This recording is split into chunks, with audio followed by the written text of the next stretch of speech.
Hello friends, എല്ലാവർക്കും good morning. അപ്പോൾ എല്ലാവർക്കും ഇന്നത്തെ ഒരു തകർപ്പൻ വിശേഷത്തിലേക്ക് തന്നെ സ്വാഗതം. അങ്ങനെ ഗീതു ഓരോന്നൊക്കെ ഇങ്ങനെ ആലോചിച്ചുകൊണ്ട് നിൽക്കുക. എന്നിട്ട് പെട്ടെന്ന് തന്നെ ഗീതു ഫോൺ എടുത്ത് അവർണികയെ വിളിക്കുകയാണ്. ഹലോ അവർണിക. എന്താ ഗീതാഞ്ജലി? അവർണിക, എനിക്ക് തന്നോടൊരു കാര്യം ചോദിക്കാനുണ്ട്. എന്താ ഗീതാഞ്ജലി? എന്താണേലും ചോദിച്ചോ. അതെ, ഇന്നലെ ഓഫീസിൽ ഒരു സ്ത്രീ വന്ന് ബഹളം ഉണ്ടാക്കിയല്ലോ. അതെ, ആ സമയത്ത് അവിടെയുള്ള CCTVകളെല്ലാം ഓഫ് ചെയ്യാൻ പറഞ്ഞതാരാ? അത് പിന്നെ വരുൺ സാറാ ഗീതാഞ്ജലി. അന്നേരം ഒരു പ്രധാനപ്പെട്ട കാര്യം നടന്നിട്ടുണ്ട് അവർണിക. എന്ത് പറ്റി? CCTV ഓഫ് ചെയ്തതിനും എന്ത് പ്രശ്നം ഉണ്ടായത്? എന്താ ഗീതാഞ്ജലി എന്നും ടെൻഷനോടുകൂടെ അവർണിക ചോദിക്കുകയാണ്. അത് പിന്നെ ആ സമയത്ത് എൻ്റെ ലാപ്ടോപ്പിൽ നിന്നും വളരെ പ്രധാനപ്പെട്ട ചില കാര്യങ്ങൾ ഡിലീറ്റ് ആയി പോയിട്ടുണ്ട്. അത് ഫോർവേഡ് ചെയ്യപ്പെട്ടിട്ടുമുണ്ട്. അത് കേട്ടതും ആകെ ടെൻഷൻ അടിച്ച് അവർണിക ഇങ്ങനെ ടെൻഷനോട് ചോദിക്കുക, ഈശ്വര, അതാരായിരിക്കും ചെയ്തിട്ടുണ്ടാവുക? അത് വേറെ ആരും ആയിരിക്കില്ല. ആ CCTV ക്യാമറകളൊക്കെ ഓഫ് ചെയ്യാൻ പറഞ്ഞ സമയത്ത് വരുണേട്ടൻ എല്ലാ CCTVയും ഓഫ് ചെയ്തിട്ടുണ്ട്. ആ സമയത്ത് എൻ്റെ ക്യാബിനിലുള്ളതും ഓഫായി പോയിട്ടുണ്ട്. അതുകൊണ്ട് എനിക്ക് എത്രയും പെട്ടെന്ന് അതൊന്ന് കണ്ടുപിടിച്ച് മതിയാവും അവർണിക. അതിന് തൻ്റെ സഹായം എനിക്ക് വേണം. ഞാൻ എന്താ ഗീതാഞ്ജലി ചെയ്യേണ്ടത്? അത് പിന്നെ അപ്പോഴേക്കും വെളിയിൽ കാറിൻ്റെ ശബ്ദം കേൾക്കുക. അപ്പോൾ ഗീത തിരിഞ്ഞു നോക്കിയപ്പോൾ അവർണിക, ദേ കണ്ണേട്ടൻ വരുന്നുണ്ട്, ഞാൻ പിന്നെ വിളിക്കാം എന്ന് പറഞ്ഞുകൊണ്ട് ഫോൺ കട്ട് ചെയ്യുക. ഈ സമയം ഗോവിന്ദ് കാറിൽ നിന്നും ഇറങ്ങുവാണ്. പതിവ് പോലെ തന്നെ മൂക്കറ്റം കുടിച്ച് നിൽക്കാൻ പോലും കഴിയാതെ നാലുകാലില ഗോവിന്ദൻ്റെ വരവ്. അപ്പം അജാസ് പിടിക്കാൻ പോവുക. വേണ്ടടോ, എന്നെ പിടിക്കണ്ട, എനിക്ക് കുഴപ്പമൊന്നുമില്ല എന്നും ഗോവിന്ദ്. സാർ, അത് സാറിന് തോന്നുന്നതാ. സാറിന് നല്ല കുഴപ്പമുണ്ട്. സാറിന് നടക്കാൻ പറ്റുന്നില്ല. എനിക്കറിയാൻ നടക്കാൻ, തന്നോട് വിടാനല്ലേ പറഞ്ഞത്. അത് കേട്ടതും അജാസ് ഗോവിന്ദനെ ചേർത്ത് അങ്ങോട്ട് പിടിച്ചോണ്ട് വരിക. എടോ വിടറോ, ഇത് എൻ്റെ വീടാ, എനിക്ക് ഇങ്ങോട്ട് വരാൻ നന്നായിട്ട് അറിയാം എന്നും പറഞ്ഞുകൊണ്ട് നമ്മുടെ ഗോവിന്ദ് ആടി വരിക. എന്നിട്ട് സ്റ്റെപ്പിലേക്ക് വിടാൻ പോയി. ഈ സമയം ഗീതു താഴേക്ക് ഇറങ്ങി വരാൻ വേണ്ടി ഇങ്ങനെ അങ്ങോട്ട് പോവുകയാണ്. അപ്പോഴേക്കും ഗോവിന്ദനെ പിടിച്ച് അജാസ് ഹോളിലെത്തിച്ചു. അപ്പോൾ രാധികയും വരുണും രേഖയും ഒക്കെ അത് കണ്ടോണ്ട് നിൽക്കുക.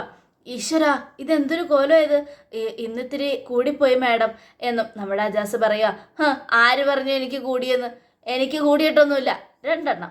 രണ്ടെണ്ണം മാത്രമേ ഞാൻ കുടിച്ചിട്ടുള്ളൂ എന്നും പറഞ്ഞുകൊണ്ട് ഗോവിന്ദ് അവിടെ പോയി ഇങ്ങനെ ഇരിക്കുക. അജാസ് പോയിക്കോ എന്നും രാധിക പറയുകയാണ്. ഈ സമയം ഗോവിന്ദൻ അടുത്തേക്ക് രാധിക വന്നിട്ട് ചോദിക്കുക, കണ്ണാ, നീ ഇന്ന് വന്നതിന് ശേഷം ഗീതുവിൻ്റെ കാര്യത്തിലൊരു തീരുമാനം ഉണ്ടാക്കാമെന്നും പറഞ്ഞല്ലേ വന്നത്? അതുവരെ കാത്തിരിക്കുമായിരുന്നു ഞങ്ങൾ നിന്നെ. ഇപ്പോൾ ഈ അവസ്ഥയിൽ നീ എന്താ കയറി വന്നത്? ഒരു കാര്യം പറഞ്ഞ അതിനൊരു തീരുമാനം ഉണ്ടാക്കാതെ നിന്നോട് ആരാ പറഞ്ഞത് മൂക്കറ്റം കുടിക്കാൻ? ദേ, ഒരു കാര്യം ഞാൻ പറഞ്ഞേക്കാം, ഇത് നിനക്ക് കുറച്ച് കൂടുന്നുണ്ട് കണ്ണാ. എനിക്ക് കൂടിയിട്ടൊന്നുമില്ല, ഞാൻ കറക്റ്റായിട്ട് തന്നെ കുടിച്ചിരിക്കുന്നത്. പിന്നെ ഗീതുവിൻ്റെ കാര്യം, അതിലിനി അമ്മ ഇടപെടേ വേണ്ട.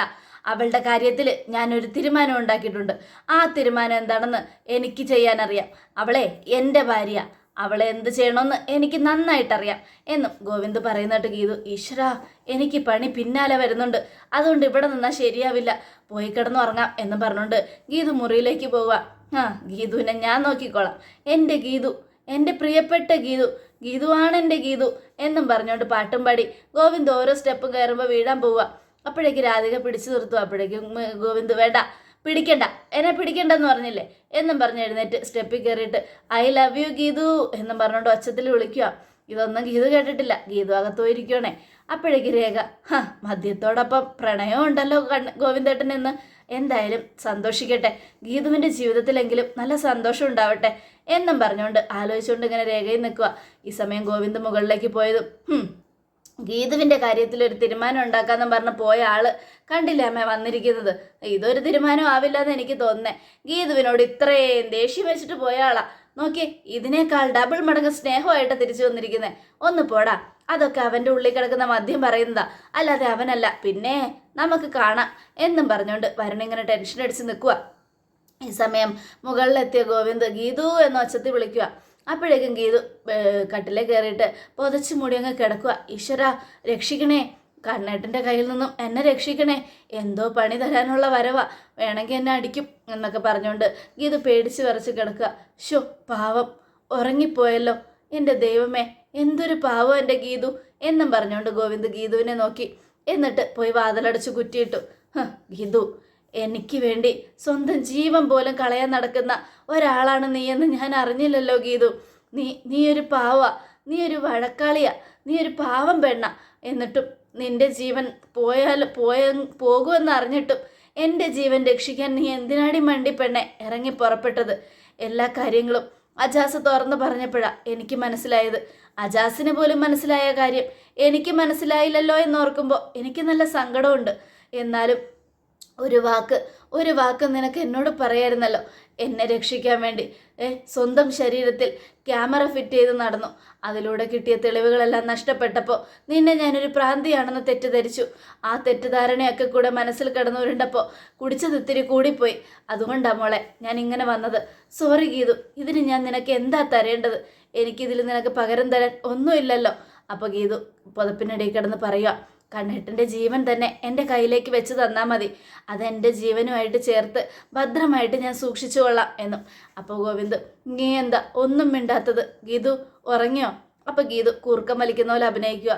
പാവം, എനിക്ക് വേണ്ടി ഓടിത്തളർന്ന് ഉറങ്ങിപ്പോയി. സാരമില്ല, നീ ഉറങ്ങിയാലല്ലേ എനിക്ക് നിന്നോട് മനസ്സ് തുറന്ന് സംസാരിക്കാൻ പറ്റൂ. നീ ഒരു പാവം പെണ്ണ. നിന്റെ ഈ സ്വഭാവം കാരണം ഞാൻ ഒരുപാട് സന്തോഷിക്കുന്നുണ്ട്. എന്തായാലും നീ എല്ലാവരെയും കൊലയാളി എന്നൊക്കെ ആയിട്ട് കാണുമ്പോൾ എനിക്ക് നല്ല സങ്കടം ഉണ്ടായിരുന്നു. പക്ഷെ എന്നെ ഇതാക്കാൻ വേണ്ടിയുള്ള നിൻ്റെ ഈ ഒരു ഓട്ടം അത് നീ അവസാനിപ്പിക്കണം.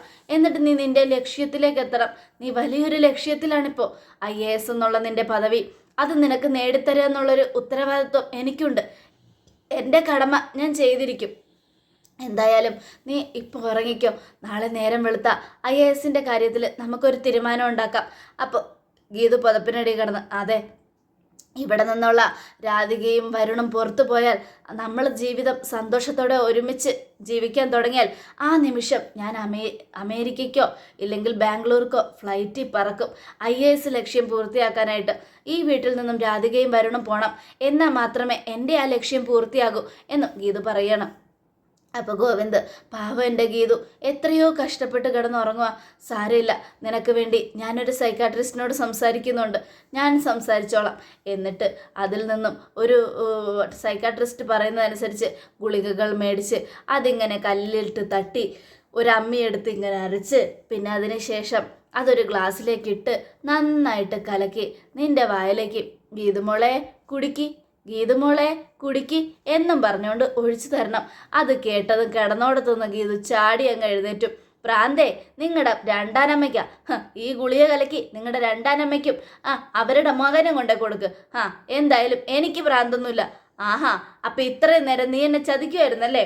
ഉറങ്ങിക്കിടക്കുന്നത് പോലെ അഭിനയിച്ചിട്ട്. നിങ്ങൾ ഗുളിക തരുമെന്ന് പറഞ്ഞത് കേട്ടിട്ടാ ഞാൻ എഴുന്നേറ്റത്. ഇക്കണക്കിന് പോയിട്ടുണ്ടെങ്കിലേ നിങ്ങളെന്നെ ഉറങ്ങിക്കിടക്കുന്ന സമയത്ത് കൊല്ലാനും മടിക്കില്ലല്ലോ. കൊല്ലൊന്നുമില്ല, നിന്നെ രക്ഷിക്കാൻ വേണ്ടിയല്ലേ ഗീതു. എന്നെ അങ്ങനെ ഇപ്പം നിങ്ങൾ രക്ഷിക്കണ്ട. എന്തായാലും എനിക്ക് നിങ്ങളുടെ സ്വഭാവം മനസ്സിലായി. ഇനി മേല നിങ്ങൾക്ക് വേണ്ടി ഒരു കാര്യവും ഞാൻ ചെയ്യില്ല. എന്നാലും ഗീതു, നീ എന്നെ രക്ഷിക്കാൻ വേണ്ടി ഒരുപാട് അലഞ്ഞതല്ലേ. ഇനി നിങ്ങളെ രക്ഷിക്കാൻ വേണ്ടി ഞാൻ എൻ്റെ സ്വന്തം ജീവൻ കളയാനോ ഉദ്ദേശിക്കുന്നില്ല. പോയി മാറങ്ങോട്ടെന്നും പറഞ്ഞുകൊണ്ട് ഗോവിന്ദൻ്റെ തലയെ പിടിച്ചൊരു തള്ളു കൊടുത്തിട്ട് ഗീതു അവിടെ വീണ്ടും കിടക്കുക. ഞാനിത് എവിടെയാ? ഇതെവിടെ പോയി? അവൾ ഇത്ര നേരം എൻ്റെ മുൻപിൽ ഉണ്ടായിരുന്നല്ലോ. വീണ്ടും ഇവിടെ കിടന്നുറങ്ങിയോ? എന്നാ പിന്നെ കുടിച്ചത് ഇത്തിരി ഓവറായിപ്പോയി, കൂടുതൽ സംസാരിക്കാതെ അങ്ങോട്ട് കിടന്ന് ഉറങ്ങിയേക്കാം എന്നും പറഞ്ഞുകൊണ്ട് ഗോവിന്ദ് അവിടെ ഇങ്ങനെ കിടക്കുക. അപ്പോഴേക്കും ഗീതു, അതെ, ലൈറ്റ് ഓഫ് ചെയ്തിട്ട് ഉറങ്ങ. അപ്പോൾ ഗോവിന്ദ്, ലൈറ്റ് ഓഫ് ചെയ്യാം, എന്തായാലും ഓഫ് ചെയ്യാന്നേ എന്നും പറഞ്ഞുകൊണ്ട് ഗോവിന്ദ് ഇങ്ങനെ കണ്ണുമൂടി കിടന്ന് ഉറങ്ങുവാണ്. ഈ സമയം ഗീതു ഇരുന്ന് ചിരിക്കുക. പാവം, എല്ലാം കൂടെ മനസ്സിൽ കിടന്ന് എനിക്ക് ഭ്രാന്താന്നും പറഞ്ഞുകൊണ്ട് നടക്കുക. അതെ, എനിക്ക് ഭ്രാന്ത, എൻ്റെ കണ്ണേട്ടനോടുള്ള സ്നേഹം കൂടി ഭ്രാന്തായതാ എന്നും പറഞ്ഞുകൊണ്ട് ഗീതുവും കിടന്നുറങ്ങുവാണ്. പിന്നീട് വർണിക അങ്ങനെ ഓരോന്ന് ആലോചിച്ചുകൊണ്ട് നിൽക്കുമ്പോൾ കിഷോർ വരിക. കിച്ചു, എന്താ വർണിക, എന്ത് പറ്റി? അതെ, CCTV ക്യാമറ ഓഫ് ചെയ്യാൻ പറഞ്ഞപ്പോൾ നീ എല്ലാ ക്യാമറകളും ഓഫ് ചെയ്തോ? ഇല്ലല്ലോ, എന്താ വർണിക? അതെ, അവിടെ ഒരു പ്രശ്നം ഉണ്ടായി. ആ CCTV ക്യാമറ ഓഫ് ചെയ്യാൻ പറഞ്ഞ വരുൺ സാറ് നമ്മളറിയാതെ എല്ലാ CCTV ഓഫ് ചെയ്തു. ഗീതാഞ്ജലിയുടെ ലാപ്ടോപ്പിൽ നിന്നും അത്യാവശ്യമായ പ്രൂഫുകൾ എന്തൊക്കെയോ തട്ടിയെടുത്തു എന്നാണ് ഗീതാഞ്ജലി ഇപ്പോൾ വിളിച്ച് പറഞ്ഞത്. അങ്ങനെയൊക്കെ അയാൾ ചെയ്യോ? പിന്നെ അതെനിക്കും തോന്നിയിട്ടുണ്ട് വർണിക. കാരണം അയാൾക്കൊരു കള്ള ലക്ഷണമുണ്ട്. എന്തൊക്കെയോ കള്ളത്തരങ്ങൾ അയാളും ചെയ്യുന്നുണ്ട് ആ കമ്പനിയിൽ. പക്ഷെ അങ്ങനെ ഒരു കാര്യം നമ്മൾക്കിടയിലേക്ക് വരാതിരിക്കാനാ ഞാൻ നിന്നോട് അങ്ങനെ പറഞ്ഞത്. എന്തായാലും ഒരു കാര്യം ചെയ്, ആ ഗീതാഞ്ജലി മാഡത്തിൻ്റെ ലാപ്ടോപ്പ് എനിക്ക് തരാൻ പറ. എനിക്കറിയാലോ ഈ സോഫ്റ്റ്വെയറിനെ കുറിച്ചൊക്കെ. അങ്ങനെ വല്ലതും ഡിലേറ്റ് ആയിട്ടുണ്ടെങ്കിൽ ഞാൻ അതിൽ നിന്നും എല്ലാം എടുത്ത് സെറ്റാക്കി കൊടുക്കാം. അത് കേട്ടതും അങ്ങനെയൊന്നും ഗീതാഞ്ജലി മറ്റിടത്തിൽ സേവ് ചെയ്തിട്ടില്ലെങ്കിലോ? അങ്ങനെ സേവ് ചെയ്തിട്ടില്ലെങ്കിൽ നമുക്കൊന്നും പറയാൻ പറ്റില്ല. പക്ഷെ എന്ത് പേഴ്സണൽ കാര്യമാണോ അതൊന്നും ഗീതാഞ്ജലി പറഞ്ഞില്ല. പക്ഷെ ഈ കുറ്റം നമ്മുടെ തലയിൽ വരാതിരിക്കാൻ നമ്മൾ ശ്രദ്ധിച്ചേ പറ്റൂ. ആ നീയാണ് CCTV ക്യാമറകളൊക്കെ ഓഫ് ചെയ്തതെന്ന് അറിഞ്ഞാൽ ആ കുറ്റം നിന്റെ തലയിൽ വരും. അയ്യോ അത് ശരിയാണല്ലോ. അപ്പം എന്ത് ചെയ്യാ വർണിക? അതുകൊണ്ട് ഞാൻ ആ കാര്യം ഗീതാഞ്ജലിയോട് പറഞ്ഞിട്ടില്ല. ഞാൻ പറഞ്ഞത് വരുൺ സാറാണെന്നാ. എന്തായാലും നമുക്ക് അങ്ങനെ തന്നെ മുന്നോട്ട് പോകാം. പക്ഷെ എന്നാലും ഗീതാഞ്ജലിക്ക് വേണ്ട എന്തോ പ്രധാനപ്പെട്ട കാര്യങ്ങളാണ് നഷ്ടമായി പോയത്. അതെന്താണെങ്കിലും നമ്മൾ കണ്ടുപിടിച്ച് കൊടുത്തേ പറ്റൂ കിച്ചു. അത് കേട്ടതും കിഷോർ ശരി, ഗീതാഞ്ജലി മാഡത്തിന് എന്ത് പ്രശ്നം വന്നാലും നമുക്കത് പരിഹരിച്ചു കൊടുക്കാം. പക്ഷേ അതിനു മുമ്പ് ഒരു കാര്യം ചെയ്യണമല്ലോ. ഗീതാഞ്ജലി മാഡം നമ്മളെ സംശയിക്കാതെ നോക്കണം. അതെ, ആ ഓഫീസിൽ എന്ത് പ്രശ്നങ്ങൾ നടന്നാലും അത് നമ്മളെയും കൂടെ ബാധിക്കുന്ന കാര്യമാണ്. അതുകൊണ്ട് ഗീതാഞ്ജലിക്ക് അറിയാതെ തന്നെ നമ്മൾക്ക് ഗീതാഞ്ജലിയെ സഹായിക്കാൻ പറ്റും. എന്തായാലും എനിക്കൊന്നേ പറയാനുള്ളൂ. ഗീതാഞ്ജലിക്ക് എന്ത് പ്രശ്നം വന്നാലും നമ്മൾ ഉണ്ടാവണം ഒപ്പം. അത് കേട്ടതും അത് ഉണ്ടാവും. നീ മുന്നിൽ നിന്നാൽ മതി വർണിക, ഞാൻ പിന്നിൽ നിന്ന് എല്ലാം ചെയ്തോളാം എന്നും കിഷോർ പറയണം. അത് കേട്ടതും അവർണികയ്ക്ക് ഭയങ്കര സന്തോഷമായി. അതെ, ഇപ്പൊ ഗീതാഞ്ജലിയുടെ മൂഡിനെ കുറിച്ച് പറയാതെ നമ്മുടെ മൂഡിനെ കുറിച്ച് പറ. എനിക്ക് വേറെ ചില മൂടാ എന്നും പറഞ്ഞുകൊണ്ട് കിഷോർ അവർണികയെ ചേർത്ത് പിടിക്കാതെ കണ്ടതും ഒന്ന് മാറി കിച്ചു. എനിക്ക് ആകെ ടെൻഷനായിട്ട് പാടില്ല. ഗീതാഞ്ജലി പാവം എന്തൊക്കെയോ സീരിയസ് ആയിട്ട് കണ്ടുപിടിച്ചതെല്ലാം നഷ്ടപ്പെട്ടു എന്ന് പറഞ്ഞപ്പോൾ എനിക്ക് നല്ല സങ്കടം തോന്നുക എന്നൊക്കെ പറഞ്ഞുകൊണ്ട് അവർണിക ഇങ്ങനെ ആലോചിച്ചുകൊണ്ട് തന്നെ നിൽക്കുക. ഈ സമയം കിഷോർ അവൾക്കിട്ടുള്ള പണി ഞാനല്ലേ കൊടുക്കാൻ പോകുന്നത്. അവളുടെ ആ ടെൻഷന് കാരണക്കാരൻ ഞാനല്ലേ വർണിക. അത് തനിക്ക് മനസ്സിലാവില്ല. അതിന് വേണ്ടുന്ന എല്ലാ കാര്യങ്ങളും ഞാൻ ചെയ്തുകൊണ്ടേയിരിക്കും. ഇനി എൻ്റെ കളിയാ, എൻ്റെ ടൈമാ. ഇത്രയും നാളും കാലിനടിയിലിട്ട് ചവിട്ടി തേച്ചരച്ചത് അവൾ എന്നെ. ഇനി എൻ്റെ ദിവസങ്ങളാണ് വരാൻ പോകുന്നത്, തിരിച്ചടിയുടെ ദിവസങ്ങൾ. ഗീതുവിന് വിലപേശും ഞാൻ. അങ്ങനെ രാധികയും വരുണിനെയും കയ്യിലെടുത്ത് കാശ് മുഴുവനും തട്ടിയെടുത്ത് അവസാനം AGM-ഉം അറയ്ക്കലുമൊക്കെ എൻ്റെ പേരിലാകും. വിധവയായ ഗീതുവിനെ ഞാൻ തന്നെ കല്യാണം കഴിക്കുകയും ചെയ്യും എന്നൊക്കെ പറഞ്ഞുകൊണ്ട് നമ്മുടെ കിഷോർ ആലോചിച്ചുകൊണ്ട് നിൽക്കുക. ഇതേ സമയം പിന്നീട് കാണിക്കുന്നത് നേരം വെളുത്തതും ഗോവിന്ദ് എന്താ പറയുക ഇതൊക്കെ ആയിട്ട് ഇങ്ങനെ വന്നിരിക്കുകയാണ്. അപ്പോഴേക്കും ഗീതു ചായ കൊണ്ടുവന്ന് കൊടുക്കുക. ഇപ്പം പഴയ പോലെ ഒന്നും അല്ല, കുറച്ച് ഓവറാവുന്നുണ്ട്. എന്താ ഈ കൂടി ഡെയിലി അങ്ങ് ശീലമാക്കിയോ? അത് പിന്നെ ഇന്നലെ കുറച്ച് ഓവറായിപ്പോയി ഗീതു. എന്താണെന്നറിയാമോ, നീ എനിക്ക് വേണ്ടി ചെയ്യുന്ന ത്യാഗങ്ങളൊക്കെ അജാസ് പറഞ്ഞപ്പോഴാണ് ഞാൻ മനസ്സിലാക്കിയത്. എന്നിട്ടും നിന്നെ ഞാനൊരു പ്രാന്തിയായിട്ടാണ് കണ്ടതല്ലോ എന്ന് ഓർക്കുമ്പോൾ മനസ്സിനെ നിയന്ത്രിക്കാൻ കഴിഞ്ഞില്ല. അതുകൊണ്ടാണ് കുടിച്ചത്. എന്തായാലും എനിക്കിപ്പോൾ ഒരു കാര്യം പിടികിട്ടി ഗീതു. എനിക്ക് വേണ്ടി ജീവൻ വരെ കളയാൻ തയ്യാറായിരിക്കുന്ന നീയാ എൻ്റെ ബെസ്റ്റ് ഫ്രണ്ട്. നിൻ്റെ ബെസ്റ്റ് ഫ്രണ്ടായി എനിക്ക് ഒരാപത്തും വരാൻ പാടില്ല എന്ന് മനസ്സിൽ കണക്കൂട്ടി നടക്കുമ്പോൾ അങ്ങനെയുള്ളൊരു സമയത്ത് നിനക്ക് എന്തെങ്കിലും വന്നാൽ എനിക്ക് സഹിക്കാൻ പറ്റുമോ? അതുകൊണ്ടാണ് ഞാൻ പറഞ്ഞത് നിനക്കൊരാപത്ത് വരരുത്. നീ IAS-ന് പഠിക്കണം. നിനക്ക് എവിടെയാണ് പോയി പഠിക്കേണ്ടത്? നിനക്ക് ഇഷ്ടമുള്ളൊരു കോച്ചിങ് സെൻറ്റർ പറ. ചെന്നൈയിലോ പിന്നെ ബാംഗ്ലൂർക്കോ കൊച്ചിയിലേക്കോ എവിടേക്ക് വേണമെങ്കിലും നിന്നെ ഞാൻ കൊണ്ടുപോയി ആക്കാം. നീ പോയി പഠിച്ചോ. അത് കേട്ടതും എനിക്കിപ്പോൾ എൻ്റെ മനസ്സിന് ഒരു സമാധാനം ഇല്ലാതെ അങ്ങനെ കോച്ചിങ്ങിനൊന്നും പോകാൻ പറ്റില്ല കണ്ണേട്ടാ. നീ അങ്ങനെ പോയാലേ എനിക്ക് എൻ്റെ ജീവിതം നോക്കാൻ പറ്റൂ. അങ്ങനെ എനിക്ക് ജനിക്കുന്ന കുഞ്ഞിനെ നല്ലൊരു പേരൊക്കെ ഇട്ട് സന്തോഷത്തോടെ ജീവിക്കണം. നിങ്ങൾക്ക് ജനിക്കുന്ന കുഞ്ഞിനെ എന്നാൽ പിന്നെ നിങ്ങൾ രാധികയെന്ന് വിളി. അത് ശരിയാ, രാധികയെന്ന് തന്നെ ഞാൻ വിളിക്കും. എന്താ എൻ്റെ അമ്മയുടെ പേരിനൊരു കുഴപ്പം? രാധികയെന്ന് പേരിട്ട് രാധൂന്ന് തന്നെ വിളിക്കും. അയ്യടാ, എൻ്റെ മോക്ക് അങ്ങനെ ഒരു പേരിടാൻ ഞാൻ സമ്മതിക്കില്ല. അത് കേട്ടതും ഗോവിന്ദ് നീ എന്താ പറഞ്ഞേ? നിന്റെ മോളോ? ഞാൻ എൻ്റെ മോളുടെ കാര്യം പറയുമ്പോൾ നീ എന്തിനടി നിന്റെ മോളുടെ കാര്യം പറയുന്നേ? ഈശ്വര, ഓരോന്ന് സംസാരിച്ച് വന്നപ്പോൾ എൻ്റെ മനസ്സിലിരിപ്പ് പുറത്തു വന്നല്ലോ. ഇനിയിപ്പോൾ എന്താ ചെയ്യുക? ഇവിടെ വിഷയം മാറ്റിയേ പറ്റുള്ളൂ. എൻ്റെ മോളായാലും നിങ്ങളുടെ മോളായാലും രാധികയെന്ന് പേരിടാൻ ഞാൻ അനുവദിക്കില്ല. അതിന് നിൻ്റെ സമ്മതം ആർക്ക് വേണോടി? അല്ലെങ്കിലും കൊച്ചിൻ്റെ അച്ഛൻ്റെ അമ്മയുടെ പേര് തന്നെയാണ് കൊച്ചുങ്ങൾക്ക് ഇടുന്നത് എന്നൊക്കെ പറഞ്ഞുകൊണ്ട് രണ്ടും കൂടെ ഭയങ്കര അടിയായി.